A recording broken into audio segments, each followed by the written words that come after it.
Hello and welcome to the video. My name is Faiyaz Ismail. Today I'm going to discuss an important topic in economics, which is called consumers' behavior. Every day we use different stuff, buy different stuff, consume different goods based on our demand and needs.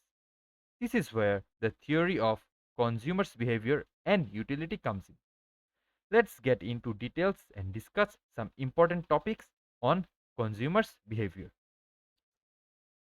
Here we see the list of topics I am going to discuss. In details, I will try to explain all of them. First, we will try to understand consumers' behavior and its significance. After that, I will discuss what is utility and what are the types of utility. Finishing that, I will discuss marginal rate of substitution. Following marginal rate of substitution, I will explain consumers' equilibrium. Then we will have a glance on indifference curve and budget line. Following that, I will explain income consumption path. And finally, the last topic that will be water diamond paradox. In short, I will try to discuss all of the topics. So let's get into our first topic, which is consumer behavior.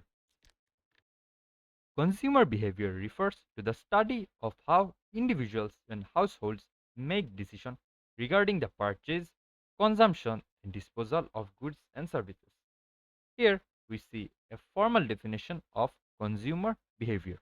Our resources are limited, so we try to utilize it as much as possible. So everything we buy, we consume, we must ensure we get the maximum satisfaction as possible. This demand or consumption of our everyday life depends on their various factors like psychological factors, economical factors, social and cultural factors, marketing influences, and many more. Based on all these points and our needs and demands, we buy and use different goods. This is the explanation of consumer behavior. Now we will see what is utility. It is an hypothetical concept. By this concept, we measure how much satisfaction or benefit we get from using any good. Consumer choice is based on this utility. The more utility we get from a good, the more we try to use it. And from the goods that we get less utility, we tend to use it less. There are two types of utility. The first one is cardinal utility and second one is ordinal utility. Now let us see what is cardinal utility and ordinal utility. Cardinal utility is where the utility are measured. It is measured by a unit called the utils. It gives a numerical value to express the amount of satisfaction we get from any goods. Like from mango, I'm getting 25 utils. From orange, I'm getting 5 utils. And for ordinal utility, it does not give any mathematical or numerical value, but instead it can be ranked. Like in cardinal utility, I have seen that I get 25 utils from mango, 10 utils from orange. But in case of ordinal utility, I know I enjoy mango more than orange, but I don't know by how much. In case of ordinal utility, I can say that if I get 25 utils from mango and 10 utils from orange, so from mango I'm getting 15 more utils. But in case of ordinal utility, I know I enjoy mango, but I cannot define or numerically value it by how much more I enjoy I much enjoy mango from oranges. Now we're going to discuss two important topics, total utility and marginal utility. Total utility describes the overall satisfaction I get from consuming a good. As for marginal utility, it describes the additional or more satisfaction I get from enjoying a unit more of that good. For example, I'm having some pizzas. So from first slice, I get 3 utils. From second slice, I get 8 utils. And from third slice, I get 12 utils.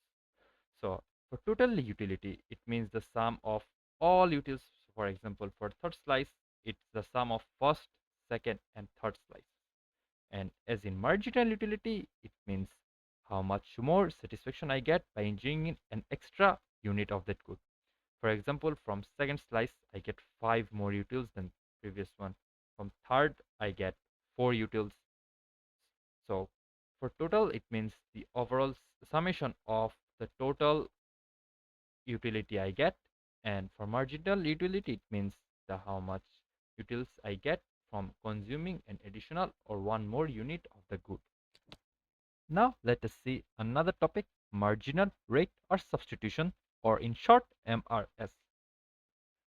The formal definition is the amount of X2 a consumer must give up to get one more unit of X1 while keeping the same level of satisfaction. It means how much units of X1 and X2 are to be consumed so that the consumer can get the maximum amount of utils.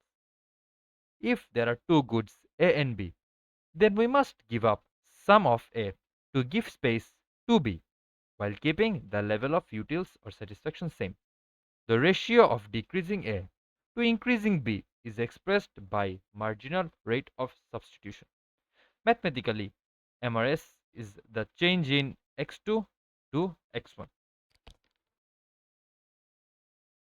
Moving on to our next topic. Here we are going to discuss about consumers equilibrium. Consumer equilibrium occurs when the consumer maximizes their total satisfaction or utility given their income and the prices of the good. At this point, they have no incentive to change their consumption pattern.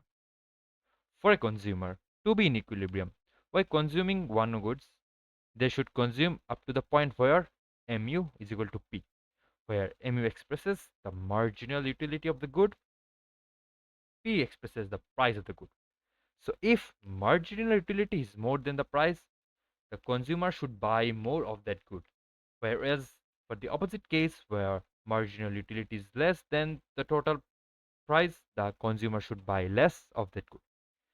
Basically, it means that the consumer is in a equilibrium state, as he's getting the maximum possible satisfaction based on his demands.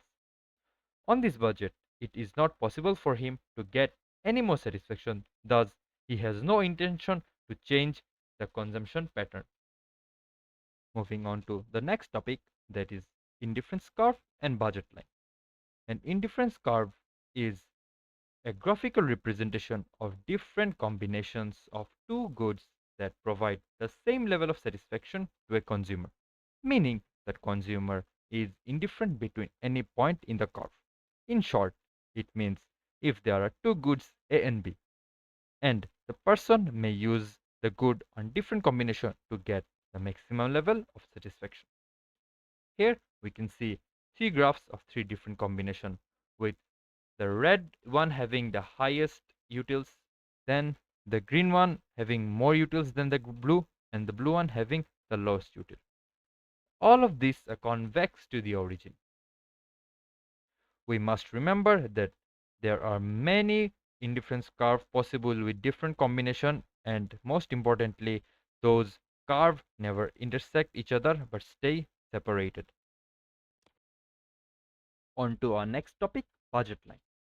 Budget line represents all possible combination of two goods that the consumer can afford given the price, income and prices of the goods. It is a straight line with negative slope. The blue line represents the straight line. At this point, it's out of its capacity. It does not have the enough money to buy the amount of in that point, and in this point, that his total income is not utilized. So the blue line represents the ideal line. It shows the trade-off between the two goods.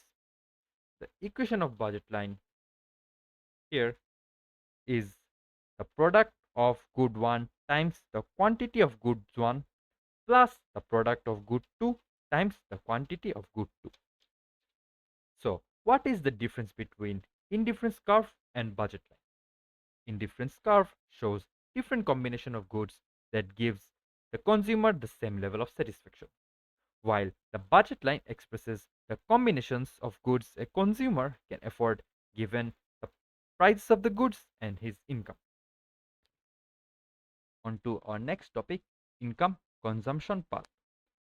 Income consumption path traces the optimal consumption bundle of two goods as consumers' income changes, keeping the prices of the goods fixed.